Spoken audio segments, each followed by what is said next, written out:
तो मैं बात कर रहा था दिल्ली में होने वाली कार्रवाई की। तो जो जिन तमाम साथियों को जेल में बंद किया गया है वो गलत है बहुत ही, और ये बदली भावना से किया जा रहा है। सरकार विरोध की आवाज़ दबाने के लिए पुलिस, सरकार याद रखे कि अपने देश को जो बचाने वाले लोग हैं, इस देश की डेमोक्रेसी को जो बचाने वाले, कॉन्स्टिट्यूशन को जो बचाने वाले लोग हैं, वो जेलों से नहीं डरते हैं। तो ये आवश्यक बात थी, ये आवश्यक मैसेज आपको देना था। लेकिन मैं जो गंभीरता से देख रहा हूँ कि जिस तरह का देश में माहौल बना देगा, जो दो बेसिक इशू हैं, जो बड़े इशू हैं इस देश के बहुजन समाज के लिए, जैसे मैंने कहा कि कॉलेजियम जो है और रिजर्वेशन, दोनों बड़े इशू हैं।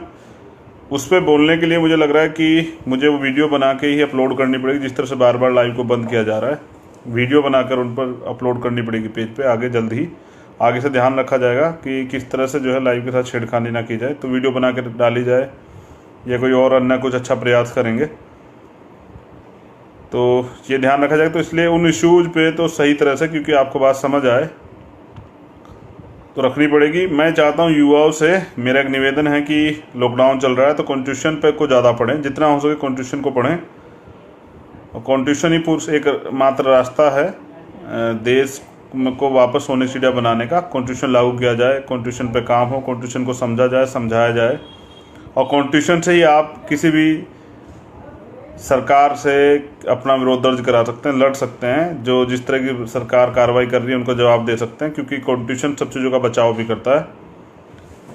तो मैं निवेदन करूंगा कि मेरे उस लाइव से पहले सभी साथी जो हैं, हमारे भीम आर्मी और आज़ाद समाज पार्टी क्रांतिकारी जो साथी हैं और बहुजन समाज, वो आर्टिकल 14, 15 और 16 ज़रूर पढ़ें। तो ये ज़रूरी है, तीनों आर्टिकल पढ़ने। आपको अपने अधिकार पता होना चाहिए। एक अनुसूची 5 जो है, 6 और अनुसूची 9 ज़रूर पढ़ें। इस पर भी बात होगी जब ये लाइव आएगा, होगा, रिजर्वेशन और कॉलेजियम को लेके। दूसरा, आपको संविधान में ये भी पढ़ना है कि किस तरह से जो है सुप्रीम कोर्ट के, हाई कोर्ट के जजों की नियुक्तियाँ होती हैं, ये जानना बहुत ज़रूरी है। और किस तरह के अधिकार हमें कॉन्स्टिट्यूशन ने दिए, ये भी जानना ज़रूरी है। कहीं ऐसा तो नहीं कि हमारे खिलाफ कोई बड़ी साजिश चल रही। तो मैं समय समय पर सब चीज़ों के बारे में बताता रहूँगा। बार बार न इंटरनेट की प्रॉब्लम, या समझिए कि बार बार छेड़खानी लाइव से की जा रही है।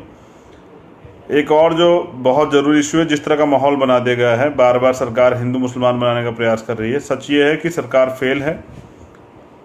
जो डॉक्टर्स जिनको भगवान के रूप में देखा जा रहा है, जो सफाई कर्मचारी जो अपनी जान पर खेलकर जो है हमारे लिए काम कर रहे हैं, जो पुलिस के लोग जो हैं सड़क पर हैं, जो और लोग जो उनकी सपोर्ट में काम कर रहे हैं, आज बहुत सारी जगह पर देख रहे हैं कि वही लोग हड़ताल कर रहे हैं। वही लोग जो हैं, क्योंकि उनको पीपी जो है, पर्सनल प्रोटेक्शन किट नहीं मिल रही है, इक्विपमेंट्स जो है, पर्सनल प्रोटेक्शन इक्विपमेंट्स नहीं मिल रहे हैं, तो वो लोग परेशान हैं। और वो लोग लगातार जो हैं आंदोलन की, अभी जीबी पंत से भी कुछ वीडियो मिली थी कि वो भी आंदोलन की कह रहे थे कि हम लोग आंदोलन करेंगे। और जिस तरह से लॉकडाउन में अत्याचार जो हैं किए जा रहे हैं, बहुजनों पे लगातार अत्याचार किए जा रहे हैं, ये एक बड़ा इशू है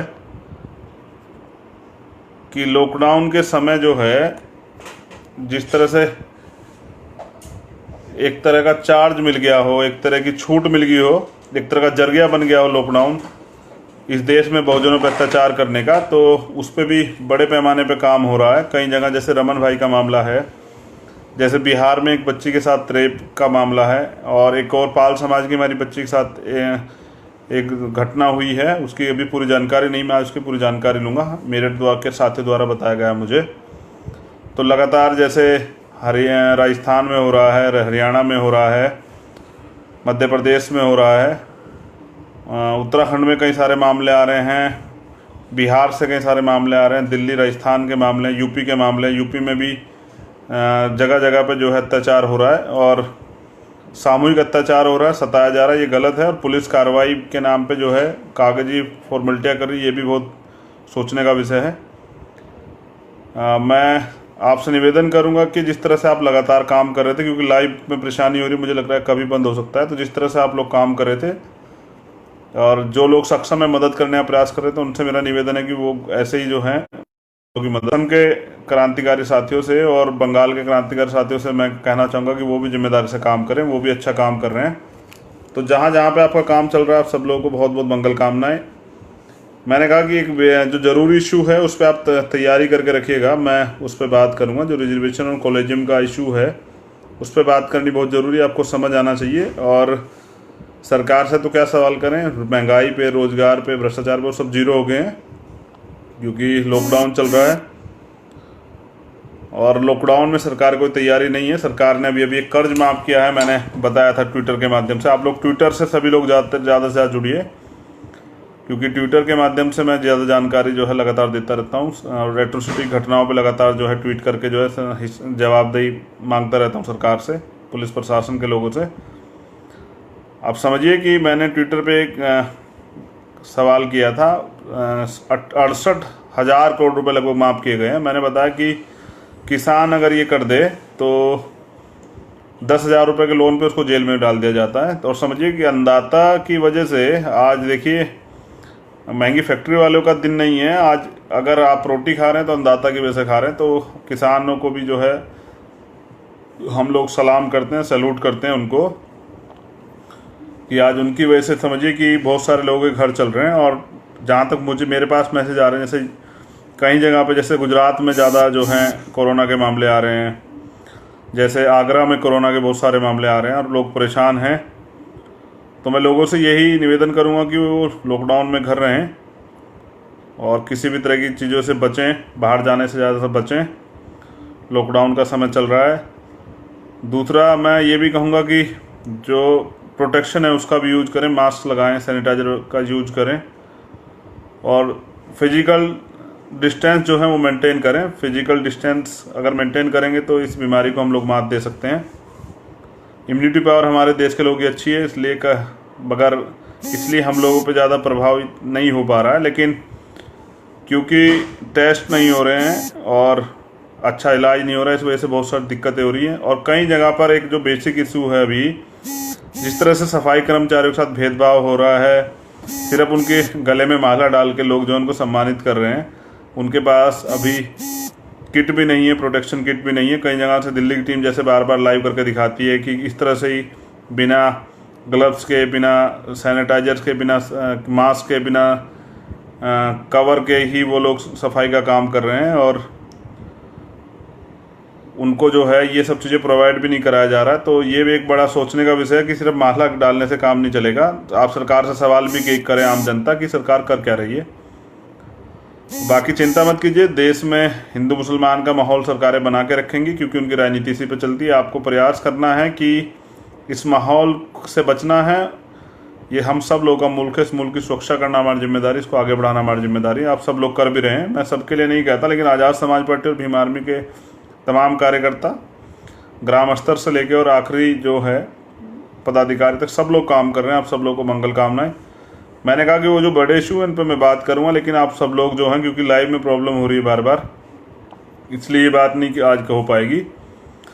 और तो मैं दोबारा इस बात को आप लोगों के सामने रखूँगा, तो आप इससे जो है लाइव से, जब मैं दोबारा लाइव की स्टेटमेंट दूंगा तो आप लोग जुड़े रहिएगा। बाकी प्रयास करूँगा कि इस बार वीडियो बना के जो है मैं डाल दूँगा, जिससे कि आसानी से आप सब लोग चीज़ें समझ सकें। लेकिन याद रखिए, आखिरी बात जो बता रहा हूँ, बिना कॉन्स्टिट्यूशन को पढ़े काम नहीं चलेगा। संविधान में जो अधिकार आपको मिले वो आपको पढ़ने पड़ेंगे, समझने पड़ेंगे, तभी आप ले सकते हैं उनको। अगर आप ये सोचते हैं कि बाबा साहब दोबारा आएंगे या मान्यवर साहब काशीराम दोबारा आएंगे, राष्ट्रपिता ज्योतिबा फुले साहब दोबारा आएंगे या छत्रपति साहू जी महाराज दोबारा आएंगे, तो ये आपका भ्रम है। उधम सिंह कोई दोबारा नहीं आता है, तो तथागत बुद्ध भी वापस नहीं आ सकते। आपको ही अपो दीपक भव, अपना दीपक आपको स्वयं बनना पड़ेगा और मिशन मूवमेंट के लिए काम करना पड़ेगा, देश के लिए काम करना पड़ेगा। तो मेरी आप सब लोगों के लिए मंगल कामनाएं। माह रमज़ान भी चल रहा है, इसकी मुबारकबाद भी मैंने दी थी। साथियों से कहूँगा कि सभी लोगों से कहूँगा कि वो भी फिजिकल डिस्टेंस का मेंटेन करें और हम सब लोगों की जिम्मेदारी कि इस बीमारी से मिलकर लड़ा जाए। जय भीम, जय भारत, जय संविधान। आप सब क्रांतिकारी साथियों को नीला सलाम। जो लोग, मैंने कहा दोबारा दोहरा दें, जो लोग सक्षम हैं वो ज़रूरतमंदों की मदद करते रहें और अपनी भी सुरक्षा करें। बाकी जो बहुत महत्वपूर्ण इशू हैं उन पर मैं जल्दी लाइव आके दोबारा से अपनी बात रखूँगा।